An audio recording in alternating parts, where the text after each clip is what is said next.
কিন্তু তোর কথা শুনে কেন যেন মনে হচ্ছে তুই ছ্যাঁকা খাওয়া প্রেমিক। ছ্যাঁকা খাওয়া প্রেমিকের মতো আচরণ করতেছিস কেন বলতো? তুই কি jealous? Don't tell me you jealous. মজা লাগতেছে তোর না সব পিছনে? আর তুই ব্যথা লাগতেছে তো হাতে, আরে মাথা ব্যথা লাগতেছে, তুই ধরছিস কেন? অনেক জোর ব্যথা লাগতেছে, কি করবো এখন? শোন আমার কথা, শোন আমার দিকে থাকা। তোর বিয়ে কথা চলতেছে না, আমার সহ্য হইতেছে না, আমার কেন যেন পুরো শরীর চলতেছে, কি করবো আমি? হ্যাঁ, তুই বলতে পারবি কি হইতেছে আমার ভিতরে? হ্যাঁ, কি যেন একটা কাজ করতেছে, আমি বুঝতেছি না এটা কেন কাজ করতে। আমার মনে হচ্ছে তোকে ধরে একটা ধাক্কাতে আমি নিচে ফালাই দিই, তারপর তোকে আরেক বিয়ে হইতে না দিই। বলতো কেন হইতেছে খুব? হ্যাঁ, বল না প্লিজ বল, বল বল তুই আমাকে। এরকম করতেছিস কেন? কি হয়েছে? জুই,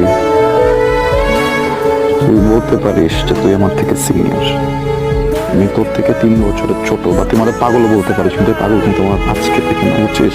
আমি ছোটবেলা থেকে তোর জন্য পাগল। আমার